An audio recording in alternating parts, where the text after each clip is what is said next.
بہت سارے لوگ یہ کہتے نظر آتے ہیں کہ آج کل مہنگائی بہت ہے، ہماری جو ارننگز ہیں وہ کم ہیں، ہماری اسپینڈنگ زیادہ ہیں، ہمیں خرچہ پورا نہیں ہوتا ہے، کوئی وظیفہ بتا دیں رزق میں برکت کے لیے۔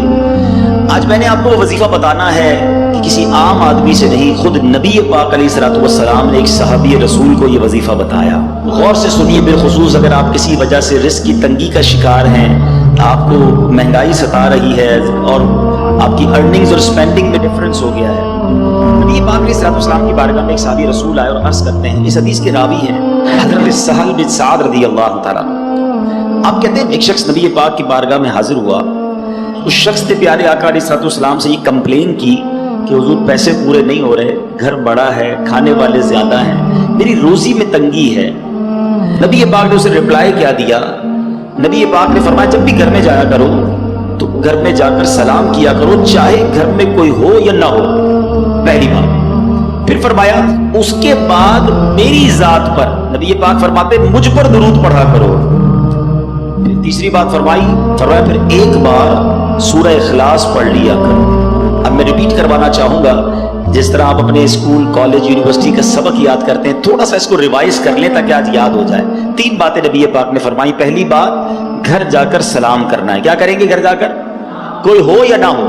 پھر اس کے بعد آپ نے نبی پاک پر درود پڑھنا ہے، پھر سورہ اخلاص پڑھنی ہے۔ یہ 3 باتیں نبی پاک نے صحابی رسول کو بتا دی۔ اب رزلٹ کیا، ریوارڈ کیا ملا؟ اس شخص نے ایسا ہی کرنا شروع کر دیا۔ آفٹر دیٹ رزلٹ کیا ملا؟ اللہ نے اتنے رزق پہ برکت ڈال دی کہ اس کے پڑوسیوں اور رشتہ داروں کو بھی وہ بانٹنے لگ گیا۔ درود پاک، سبحان اللہ، یہ ایک ایسا وظیفہ ہے کہ نہ جانے اس کے کتنے فوائد ہیں۔ آپ کو جو پرابلم ہے آپ درود پاک پڑھیں اس نیت سے، اللہ پاک اپنے کرم سے، اپنے حبیب علیہ الصلوۃ والسلام کے صدقے اس پرابلم کو دور کر دیتا ہے۔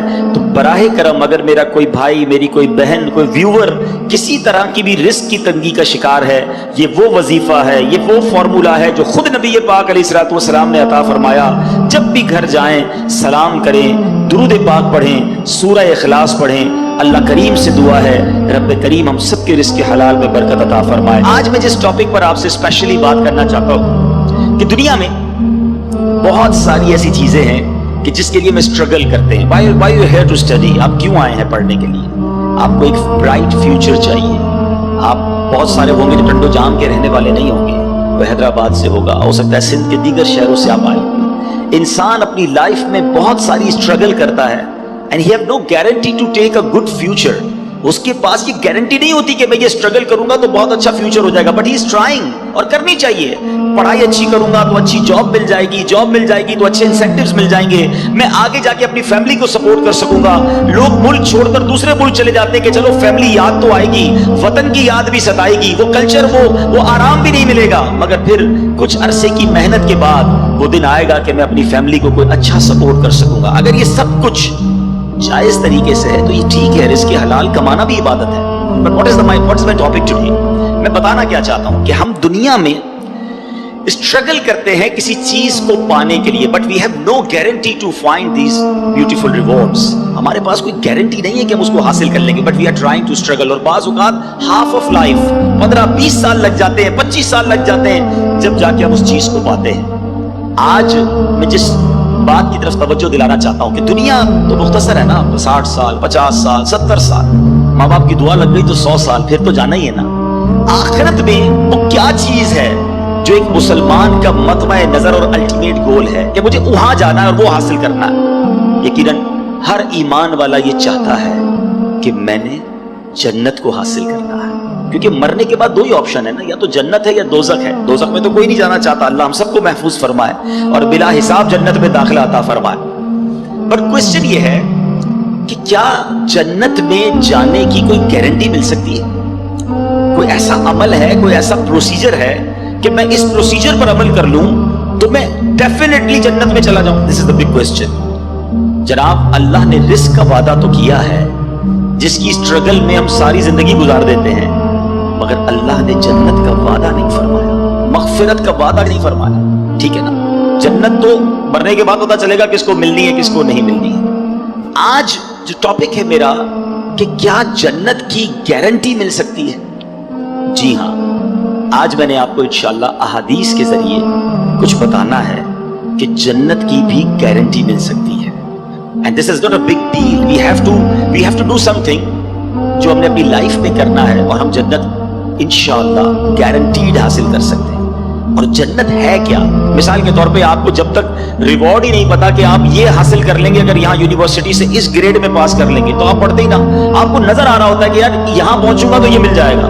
میں مختصر حدیثوں کے ذریعے اور قرآن پاک کی آیات کے ذریعے پہلے تھوڑا سا ڈیفائن کرنا چاہتا ہوں کہ اللہ نے جو جنت بنائی ہے وہ ہے کیا, وہ کتنا بڑا ریوارڈ ہے, کیا اس سے بڑا بھی رب کا کوئی انعام ہے؟ سبحان اللہ. حضرت ابو ہریرہ رضی اللہ تعالیٰ عنہ اس حدیث کے راوی ہیں اور ترمذی شریف کی حدیث ہے.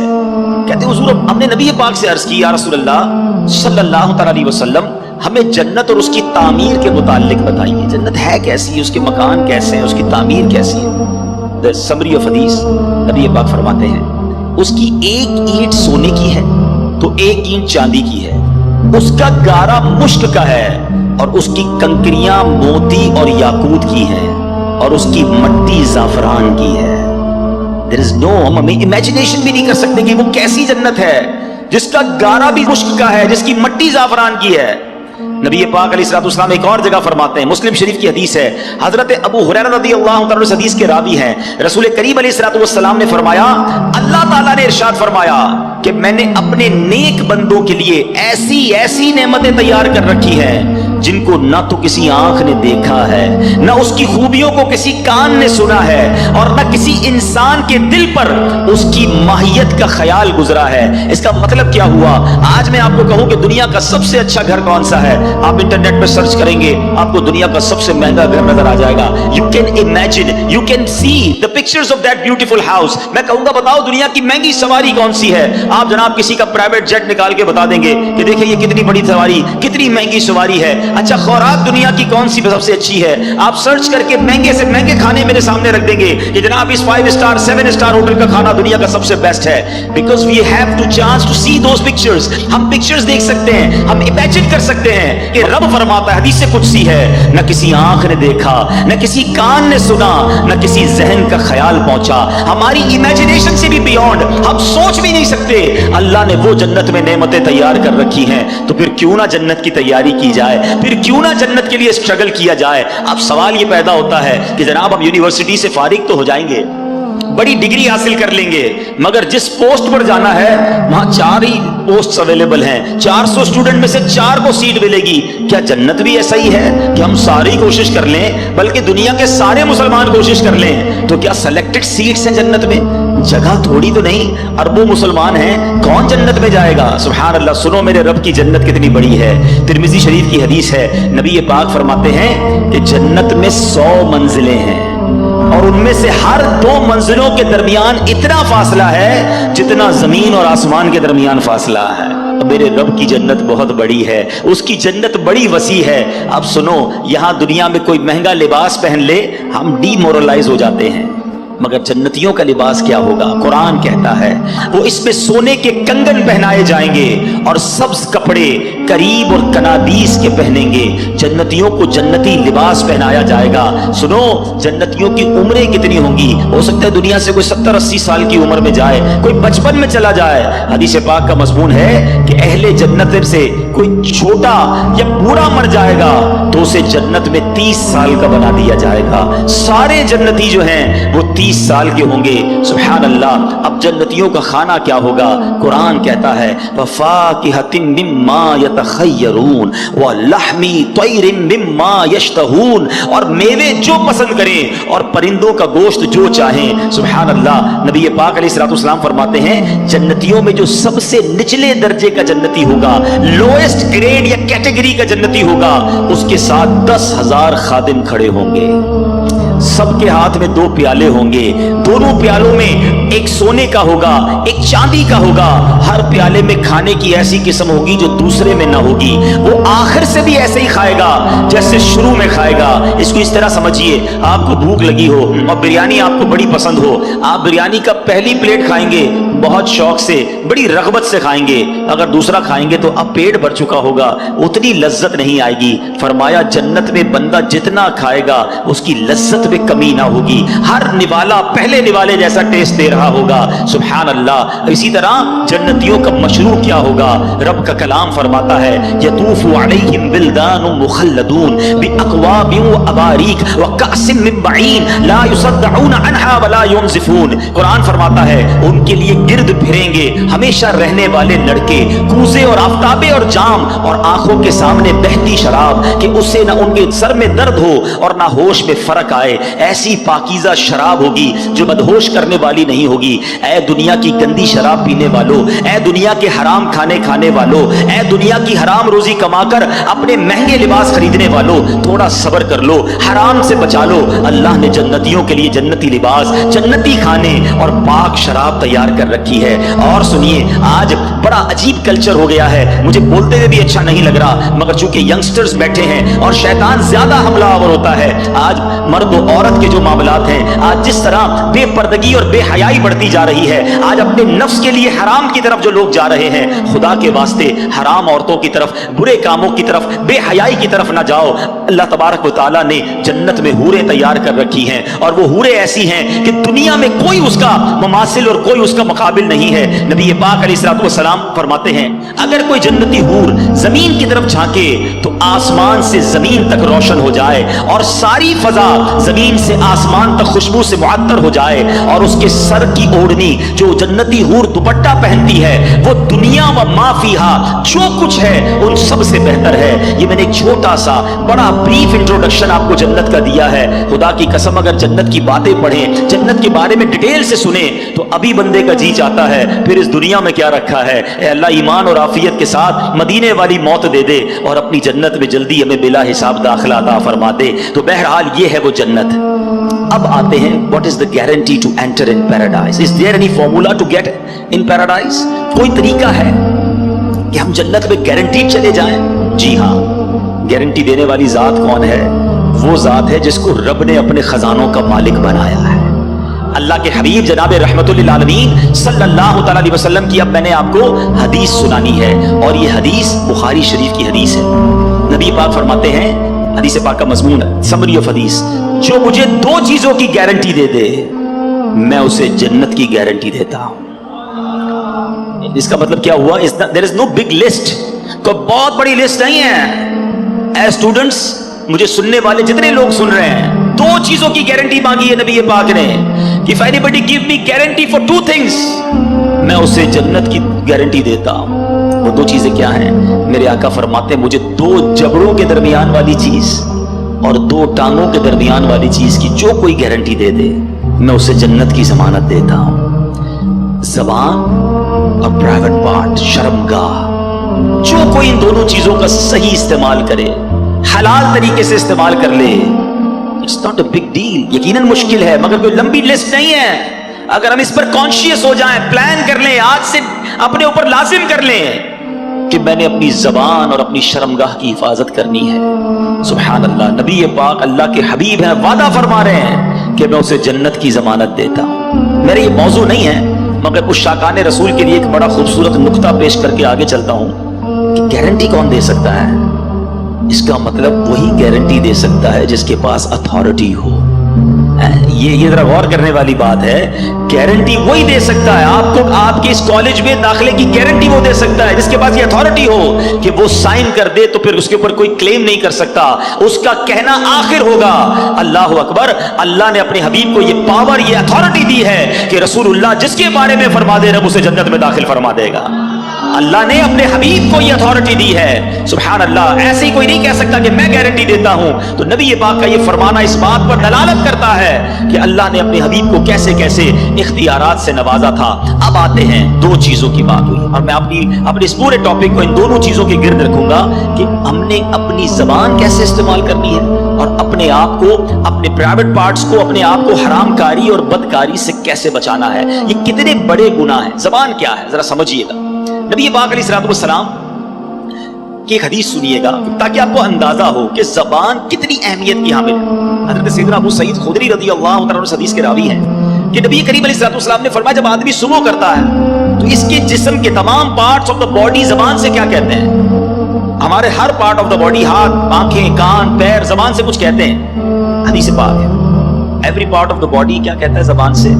کہ اے زبان تو ہمارے معاملے میں اللہ سے ڈر، کیونکہ ہم تیرے ساتھ اور تیرے تابع ہیں، ہم بلونگ کرتے ہیں تجھ سے۔ اگر تو سیدھی رہے گی تو ہم سیدھے رہیں گے، اگر تو ٹیڑھی ہو گئی تو ہم بھی ٹیڑھے ہو جائیں گے۔ زبان ہی تو کسی کا دل توڑتی ہے نا، زبان ہی تو کسی کو گالی دیتی ہے، زبان ہی تو کسی سے جھگڑا کرتی ہے، آخر مار تو پوری باڈی کو پڑتی ہے نا۔ تو زبان سے سارے اعضاء کہتے ہیں تو نے سیدھا رہنا ہے، اگر تو ٹیڑھی ہو گئی تو ہم بھی ٹیڑھے ہو جائیں گے۔ اللہ اکبر۔ ایک بار نبی پاک علیہ الصلوۃ والسلام کی بارگاہ میں ایک صحابی آئے، صحابی کا نام حضرت سیدنا حارث بن بشام رضی اللہ تعالیٰ عنہ۔ کہتے یا رسول اللہ کوئی ایسا عمل بتا دے جس کو میں اپنے اوپر لازم کر لوں۔ نبی پاک علیہ الصلوۃ والسلام نے فرمایا اپنی زبان کی طرف اشارہ کر کے اس کو قابو کریں۔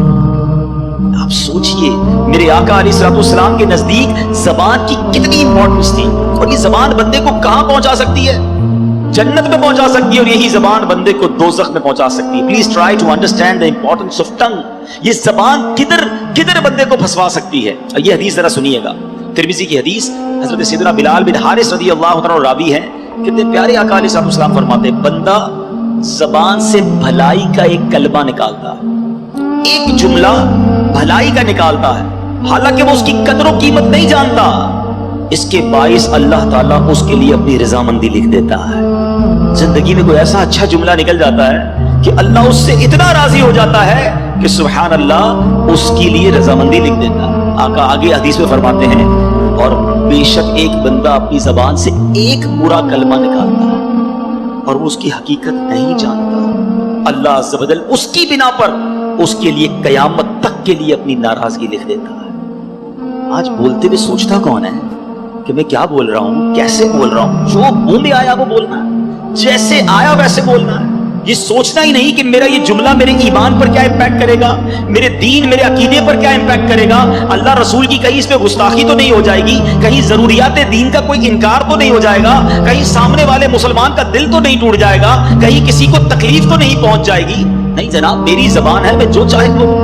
بڑی پیاری بات دانا لوگ کہتے ہیں کہ آپ سوچیں ہر عضو جو ہے وہ فری ہے، آنکھوں کے آگے کوئی بہت زیادہ چیزیں نہیں ہیں، کان بالکل کلیئر ہے، مگر زبان کے لیے 32 پہرے دار دیے گئے، جبڑا پورا زبان کو بند کر کے رکھا ہوا ہے، لیکن جب بندہ بولتا ہے تو ان پہرے داروں کا بھی خیال نہیں کرتا اور سامنے والے کا دل توڑتا۔ اس زبان سے ہم جنت کما سکتے ہیں۔ جی ہاں، ذرا مل کے کہیے سبحان اللہ، زور سے کہیے الحمدللہ، اب کہیے اللہ اکبر۔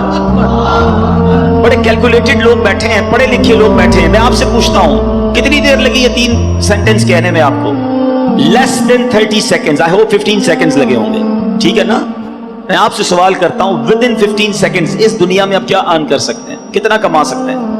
آپ بڑی سی بڑی پوسٹ پہ پہنچ جائیں، بڑے سے بڑا بزنس کر لیں، میں دعویٰ کرتا ہوں آپ کو، اگر آپ مثال دیتا ہوں، چلے تھوڑی سی آپ کا ایگزام کیلکولیشن بھی چیک کر لیتے ہیں، ٹھیک ہے؟ اگر کوئی شخص مہینے کے 10 لاکھ روپے کماتا ہو، ایسے بہت تھوڑے لوگ ہوں گے یہاں پر، چلے مان لیا کہ آپ 10 لاکھ کماتے ہیں، تو آپ روزانہ کتنے کماتے ہیں؟ تھوڑی سی کیلکولیشن کر لیں، میرے حساب سے 35,000 روپے بن جائیں گے، 33,000 35,000 موٹا حساب پکڑ لیں، روز کی آپ کی آمدنی 35,000 ہو گئی۔ اب اس کو ڈیوائڈ کر دیں 24 گھنٹے پر، ٹھیک ہے؟ موٹا حساب اگر پکڑ لیں تو شاید 1300-1400 روپے بن جائیں گے گھنٹے کے، ایسے ہی 1500 روپے لے لیں بھائی، چلے اور زیادہ بڑا حساب کر لیں، 1500 روپے گھنٹے کے آپ کماتے ہیں تو اس کو ڈیوائڈ کر دیں 60 پر، اب منٹ کے پیسے بنائیں تو 1500 روپے کی اگر آپ منٹ پہ پیسے آ جائیں گے تو آپ کے یہ پیسے کتنے بنیں گے؟ شاید 60 منٹس پہ آپ کریں گے تو 40 روپے بنیں گے۔ اب آپ اس کو لے آئیں 15 سیکنڈ پر یا آدھے منٹ پر، تو پتا چلا کہ مہینے کے 10 لاکھ کمانے والا بھی 1 منٹ میں چند روپے ہی کما سکتا ہے، ایسا ہی ہے نا؟ مگر اے اس ہال میں بیٹھنے والے عاشقان رسول، ود ان 15 سیکنڈز پتہ ہے آپ نے کیا کمایا ہے؟ میں نہیں کہہ رہا، اللہ کے نبی کے سچے وعدے ہیں، جو ایک بار سبحان اللہ کہے اس کے لیے جنت میں درخت لگا دیا جاتا ہے، ایک بار الحمدللہ کہے اس کے لیے جنت میں درخت لگا دیا جاتا ہے، ایک بار اللہ اکبر کہنے والے کے لیے جنت میں درخت لگا دیا جاتا ہے۔ دس از دا امپورٹنس آف ٹنگ۔ یہ زبان کی اہمیت ہے کہ بیٹھے بیٹھے وہ کما سکتا ہے بندہ جو دنیا میں بیٹھ کے نہیں کما سکتا، مگر اسی طرح اس زبان سے ہی ایسے جملے بھی کوئی کہہ جاتا ہے جو ایمان سے ہی فارغ ہو جاتا ہے۔ یاد رکھیے، بے ادبی، گستاخی، اللہ کی شان میں کوئی ایسا جملہ کہہ دیا، نبی پاک کے بارے میں کچھ ایسا معاذ اللہ کہہ دیا، انسان ایمان سے ہی چلا جائے گا، پتہ بھی نہیں چلے گا۔ اور آج کل یہ باقاعدہ پلان کیا گیا ہے، فلمی گانوں میں، چٹکلوں میں، کامیڈی شو میں عجیب عجیب سی باتیں پھیلائی جاتی ہیں کہ لوگ مزے مزے لے کے سن رہے ہوتے ہیں، ہنس رہے ہوتے ہیں، کہکے لگا رہے ہوتے ہیں، یہ دوستوں کو سنا رہے ہوتے ہیں، آگے فارورڈ کر رہے ہوتے ہیں، دیکھو یار کیا زبردست چٹکلا آیا ہے، کیسا زبردست اس نے جوک سنایا ہے۔ جوک کے ذریعے ایمان پر بات کر رہے ہو، سوچتے نہیں کہ وی آر مسلمز، ہماری کوئی باؤنڈری ہے، ہم اللہ رسول اور جنت دوزخ کے بارے میں، قیامت کے بارے میں مذاق نہیں کر سکتے۔ مگر کس کو پڑی ہے اس کی؟ بھائی چار کہکے لگیں گے، دوست کہیں گے کیسا جناب جولی دوست ہے، ہر بار ملتا ہے نیا لطیفہ سناتا ہے، ہر بار ملتا ہے ایک نیا جوک لے کر آتا ہے، ہم دوستوں کو خوش کرنے کے لیے ایمان پر بات کر جاتے ہیں۔ یہ سوچتے نہیں کہ یہ زبان مجھے جہنم کے گہرے گڑھے میں گرا سکتی ہے۔ خدا را اس بات پر اویئر رہیے کہ شیطان یہ چاہتا ہے کہ میں نے تو جہنم میں جانا ہے، میں اپنے ساتھ ان کو بھی جہنم میں لے جاؤں۔ اب یہاں شیطان ایک وسوسہ کسی کے ذہن میں ڈال سکتا ہے کہ یار کیا ایک جملے سے ایمان چلا جائے گا؟ اتنا ہم نے بچپن سے مسلمان ہیں، کیا ایک جملہ کہہ کر ہمارا ایمان ہم سے چلا جائے گا؟ جی جناب، میں آپ کو ایک ایگزامپل کے ذریعے سمجھاتا ہوں کہ جملے کی اہمیت اور ورڈنگز کی اہمیت کتنی ہے۔ میں آپ سے سوال کرتا ہوں، ایک بندہ 70 سال تک ساری زندگی غیر مسلم رہا اور مرنے سے تھوڑی دیر پہلے صدق کے دل کے ساتھ کلمہ پڑھ لیا، کیا ہو گیا وہ؟ جواب دو نا، مسلمان ہو گیا نا، پچھلی کفر کی زندگی ختم ہو گئی۔ احادیث کا مضمون ہے بندہ جب مسلمان ہوتا ہے اس کے پچھلے گناہ بھی معاف کر دیے جاتے ہیں۔ ایک جملہ جب اسے کفر سے اسلام کی وادی میں لا سکتا ہے تو یہی ایک جملہ کسی کو ایمان سے کفر میں بھی مبتلا کر سکتا ہے۔ پلیز بولنے سے پہلے سوچو تو صحیح کیا بول رہے ہیں، ٹھیک ہے؟ تو بہت ساری مثالیں ہیں کہ ایک جملے سے معاملہ سارا ہی چینج ہو جاتا ہے۔ اللہ کرے کہ ہم زبان کی احتیاط کو سمجھیں اور اپنے ایمان کی قدر کریں۔ حدیث پاک کا مضمون ہے کہ ابن آدم 4 قسم کے طبقات پر ہیں، there are 4 categories۔ آقا فرماتے ہیں کہ کچھ لوگ وہ ہوتے ہیں، حدیث پاک کا مضمون ہے، جو مسلمان پیدا ہوتے ہیں اور مسلمان ہی والی زندگی گزارتے ہیں، ایمان پر ہی ان کا خاتمہ ہوتا ہے۔ اللہ سے دعا کرتے ہیں اللہ ہمیں اس کیٹیگری میں شامل رکھے۔ اے اللہ تو نے ہی مسلمان پیدا کیا ہے، ساری زندگی مسلمان رکھی اور ایمان پر ہی ہمارا خاتمہ ہو جائے۔ دوسری کیٹیگری نبی پاک فرماتے ہیں، وہ بھی بہت بڑی تعداد، جو لوگ کفر پہ پیدا ہوتے ہیں، کافر گھرانے میں پیدا ہوئے، کافروں والی زندگی گزاری اور کفر پر ہی ان کی خاتمہ ہو گیا، ایسے بہت سارے۔ تیسری کیٹیگری نبی پاک فرماتے ہیں، کچھ لوگ کافر گھرانے میں پیدا ہوتے ہیں، کفر والی زندگی گزارتے ہیں، مگر مرنے سے پہلے انہیں ایمان مل جاتا ہے اور مومن والی موت مرتے ہیں، اور ایسے بہت سارے ہیں۔ الحمدللہ یہ بڑی خوبصورت ایک بات ہے جو دنیا بھر کی اسٹڈی کرتے ہیں، وہ جانتے ہیں the most growing religion on earth، اس زمین پر سب سے زیادہ تیزی سے پھیلنے والا اگر کوئی مذہب ہے تو الحمدللہ وہ ہمارا مذہب اسلام ہے۔ but there is no one way traffic، ایسا نہیں ہے کہ مسلمان تیزی سے لوگ ہو رہے ہیں تو کوئی غیر مسلم نہیں ہو سکتا، کیونکہ حدیث پاک کی اب چوتھی کیٹیگری سنو۔ آقا فرماتے کچھ لوگ مسلمان گھرانے میں پیدا ہوتے ہیں، مسلمانوں والی زندگی گزارتے ہیں، مگر ان کا خاتمہ کفر پر ہوتا ہے۔ اللہ سے توبہ کرتے ہیں، معافی مانگتے ہیں کہ اللہ ہمارا ایمان سلامت رکھے۔ ہم میں سے کس کو یہ کانشیس ہے، کس کو یہ فکر ہے؟ آج آپ کے جیب میں قیمتی موبائل ہو، آپ بار بار جیب پر ہاتھ رکھتے ہیں، یار موبائل ہے کہ نہیں ہے۔ وہ موٹر سائیکل نئی لے لیں تو 2 لاک لگاتے ہیں، اچھی گاڑی ہو تو ٹینشن ہوتی ہے پارکنگ کدھر کروں گا۔ جتنی قیمتی چیز ہے اتنا آپ کو خیال ہے، ٹھیک ہے اچھی بات ہے، مگر آپ سے سوال کرتا ہوں ایک مسلمان کے پاس سب سے قیمتی چیز کیا ہے؟ اس کا ایمان ہے۔ مگر if you take any precautions for your ایمان، کہ آپ نے اپنے ایمان کے لیے کوئی خیال رکھا، کوئی تیاری کی، کسی سے پوچھا کہ یار ایمان کیسے چھن سکتا ہے؟ کیا ایمان بھی ضائع ہو سکتا ہے؟ کونین کے والی ہیں، رب کے حبیب ہیں، جن کے صدقے میں اور آپ مسلمان ہوئے۔ وہ نعت پڑھتے ہیں نا، تیرے صدقے میں آقا سارے جہاں کو دین ملا۔ ارے نبی پاک کے صدقے میں دین ملا ہے، مگر اللہ کے حبیب کی دعا کیا ہوتی تھی؟ یا مقلب القلوب ثبت قلبی علی دینک، اے دلوں کو پھیرنے والے مجھے اپنے دین پر ثابت قدمی عطا فرما۔ اللہ کے حبیب دعا کرتے۔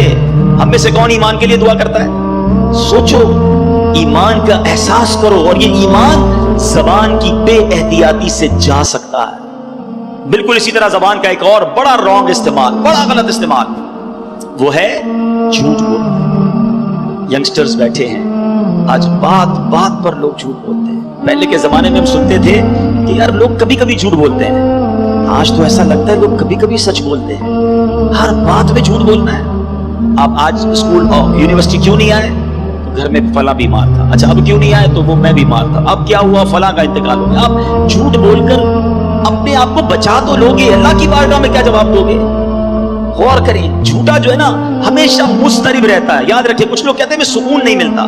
آج میں آپ کو ایک فارمولا دے دیتا ہوں. If you want to become a peaceful، اگر آپ چاہتے ہیں کہ آپ کا مائنڈ سیٹ بھی پیسفل رہے، آپ سکون کی نیند سوئیں، آپ سچ بولنا شروع کر دیں. سچا ہمیشہ پرسکون ہوتا ہے، جھوٹا مضطرب اور ٹینشن میں رہتا ہے. وجہ کیا ہے؟ وہ سب کو جھوٹ بول کے ٹینشن میں رہ رہا ہوتا ہے. کدھر رہتے ہو غلط بتایا ہے، کیا کرتے ہو غلط بتایا ہے، کون سے ڈپارٹمنٹ میں غلط بتایا ہے، تنخواہ کتنی ہے غلط بتایا ہے، برادری کون سی ہے وہ بھی غلط بتایا، کیونکہ بتانا نہیں ہے میں کیا کرتا ہوں. اب غریب علاقے سے آیا ہے، کہتا ہے میں امیر علاقے سے ہوں. تو اب جھوٹ بولا تو اب یاد رکھنا پڑے گا کہ میں نے فلاں کو گھر یہ بتایا تھا، فلاں کو خاندان یہ بتایا تھا، فلاں کو گریڈ یہ بتایا تھا. ہر وقت اپنی فائل یاد رکھنی ہوگی کہ میں نے کہاں کیا جھوٹ بولا. سچے کو تو کوئی ٹینشن نہیں ہے نا، جو بتایا تھا صحیح بتایا تھا، دوبارہ پوچھو گے دوبارہ بھی بتا دوں گا. تو ہمیشہ سچ بولیں، کیونکہ ہم سچے نبی کے غلام ہیں. سیدی اعلیٰ حضرت کیا کہتے ہیں؟ سچی بات سکھاتے یہ ہیں، سیدھی راہ چلاتے یہ ہیں. سچے نبی کا غلام کیسے جھوٹا ہو سکتا ہے؟ اور اتنا سخت عذاب ہے جھوٹ بولنے والے کے بارے میں. نبی پاک علیہ السلام کو شب معراج ایک شخص دکھایا گیا کہ جس کو فرشتے اس کے ایک گال پر، کبھی آپ ڈینٹسٹ کے پاس گئے؟ ڈینٹسٹ جب کسی کی داڑھ وغیرہ میں کوئی علاج کرتا ہے نا تو منہ کو کھولتا ہے زیادہ. جب زیادہ منہ کھلتا ہے تو بہت درد ہوتا ہے، جبڑے بھی درد ہونا شروع ہو جاتے ہیں. نبی پاک فرماتے ہیں زنبور ہوگا، لوہے کا ہک کہہ لیں، ایک بندے کے گال میں ڈالا گیا اور اس کو چیرتے ہوئے فرشتے گدی تک لے گئے. دوبارہ ادھر آیا فرشتہ اور یہ والا گال بھی چیرتے ہوئے گدی تک لے گیا. جب یہ والا گال گدی تک لے گیا تو یہ ٹھیک ہو گیا. یہ دوبارہ کام شروع ہو گیا، ایک کے بعد ایک کنٹینیو عذاب ہو رہا ہے. نبی پاک نے کوشچن کیا کہ یہ کون ہے، اس شخص کو یہ عذاب کیوں ہو رہا ہے؟ کہ حضور یہ جھوٹ بولنے والے تھے جو دنیا میں جھوٹ بولتے تھے. کیوں جھوٹ بولتے ہیں؟ نبی پاک علیہ السلام فرماتے جب بندہ جھوٹ بولتا ہے نا تو اس کی منہ سے ایک ایسی بدبو نکلتی ہے کہ اس منہ سے فرشتہ 1 میل دور چلا جاتا ہے. اب مجھے کئی لوگ ملتے ہیں، آپ کو بھی ملتے ہوں گے، یار مزہ نہیں ہے طبیعت میں، گھر میں برکت نہیں ہے، کاروبار ٹھیک نہیں ہے، جو دیکھو بیمار ہے، ٹینشن بڑی ہے، گھر میں لڑائی جھگڑے بڑے ہیں. میں آپ سے پوچھتا ہوں آپ کے گھر میں رحمت کے فرشتے کیسے آئیں گے؟ آپ جھوٹ بول بول بول کر رحمت کے فرشتے دور کر دیے. خدا را سمجھیے، جھوٹ اللہ کو سخت ناپسند ہے. مسلمان کیسے جھوٹا ہو سکتا ہے؟ اس کو منافق کی نشانی کہا گیا.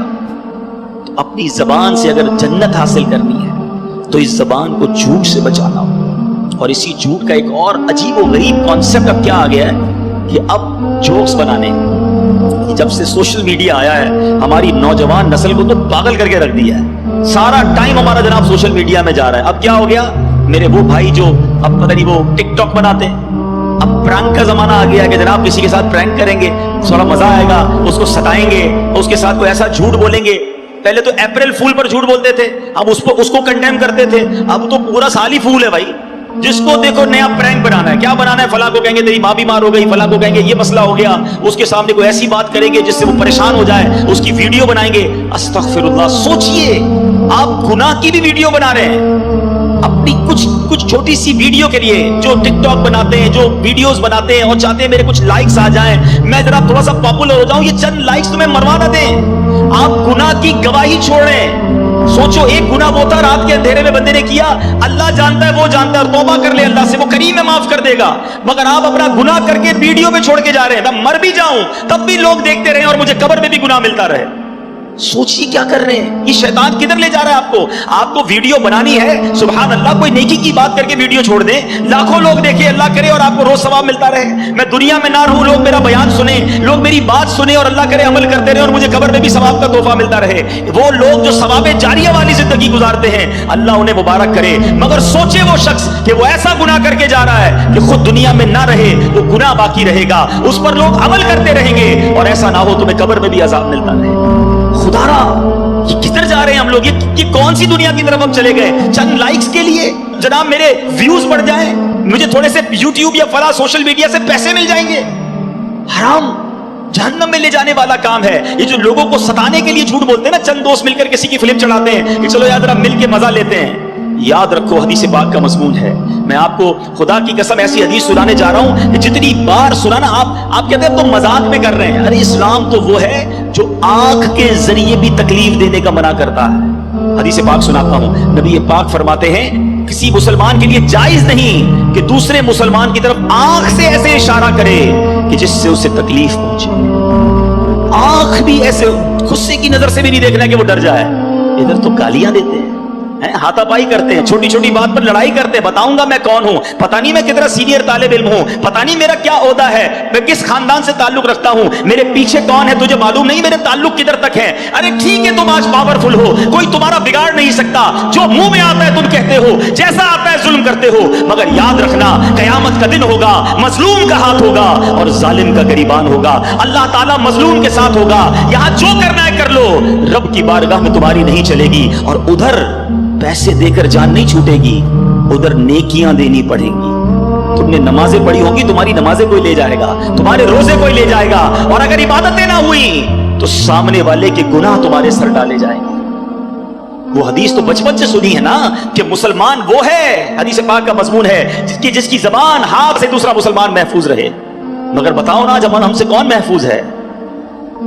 یہ جو مذاق کرتے ہیں میں ان کو حدیث سنانا چاہتا ہوں, اللہ کرے ان لوگوں تک پہنچے کہ جو لوگ لوگوں کا پرانک بنا کر, لوگوں کے ساتھ مذاق کر کے کچھ انجوائمنٹ کر رہے ہوتے ہیں. حدیث پاک ہے, سنو, نبی پاک علیہ الصلوۃ والسلام فرماتے ہیں کہ قیامت کا دن ہوگا اور مذاق اڑانے والوں کو بلایا جائے گا جنت کی طرف, کہ آؤ جنت کے دروازے میں آ جاؤ. وہ لوگ بھاگتے ہوئے جنت کے دروازے کی طرف جب پہنچیں گے وہ دروازہ بند کر دیا جائے گا. یہی کرتے تھے نا لوگوں کو بلا کر دروازے بند کر دینا, ان کا مذاق اڑانا. قیامت کے دن انہیں جنت کی طرف بلایا جائے گا, وہ قریب پہنچیں گے تو دروازہ بند کر دیا جائے گا. پھر نبی پاک فرماتے جب دوبارہ بلایا جائے گا نا تو نا امیدی کے مارے وہ جنت کی طرف نہیں آئیں گے. آج لوگوں کا مذاق اڑانے والوں کا اگر قیامت میں یہ حال ہوا تو کیا بنے گا؟ نہ پہنچائے تکلیف. نہیں چاہیے مجھے لائکس, نہیں چاہیے میری پاپولیرٹی کہ میں کسی کو تکلیف دے کر مشہور ہو جاؤں, کسی کا مذاق اڑا کر میرے دوست خوش ہو جائیں. اللہ کو راضی کرنے کی فکر کروں. میں بہت ساری باتیں زبان کے حوالے سے کر سکتا ہوں مگر ایک لمیٹڈ ٹائم ہے بیان کا. میں صرف ہائی لائٹ کرنا چاہتا ہوں. Try to understand. یہ زبان, حدیث پاک میں نے آپ کو سنائی ہے کہ نبی پاک نے گارنٹی دی ہے, جو اپنی زبان اور شرمگاہ کی مجھے گارنٹی دے میں اسے جنت کی گارنٹی دیتا ہوں. یہ زبان اچھی استعمال کرو. اللہ نے یہ زبان اتنی بڑی نعمت دی ہے. میں نے ابھی آپ کو ذکر کروایا نا, کتنا کما لیا آپ نے. تلاوت قرآن کریں اس زبان سے, اس زبان سے ذکر اللہ کریں, اس زبان سے درود پڑھیں, اس زبان سے اچھی بات کریں, اس زبان سے کسی سے ہمدردی کی بات کر لیں, کسی کے دل میں خوشی داخل کر لیں. بندہ کہے نہیں یار میں تو غریب آدمی ہوں, میں کسی کے دل میں کیسے خوشی داخل کر دوں؟ نہیں جناب, آپ مسکرا کر بھی خوش کر سکتے ہیں کسی کو, پیار سے مل کر, گرم جوشی سے مل کر خوش کر سکتے ہیں, آپ کسی کے ہمدردی کے دو بول کر خوش کر سکتے ہیں. ادھر تو ہر کوئی دل توڑنے کے لیے تیار ہے, لڑنے کے لیے تیار ہے. Everybody ready to fight. خدارا نرم ہو جائے, شفیق ہو جائیں. جنت میں جانا ہے نا تو کچھ تو احتیاط کرنی ہوگی. دعوت اسلامی میں ایک بڑا پیارا نعرہ لگایا جاتا ہے, وہ کیا ہے؟ پہلے تولو بعد میں بولو.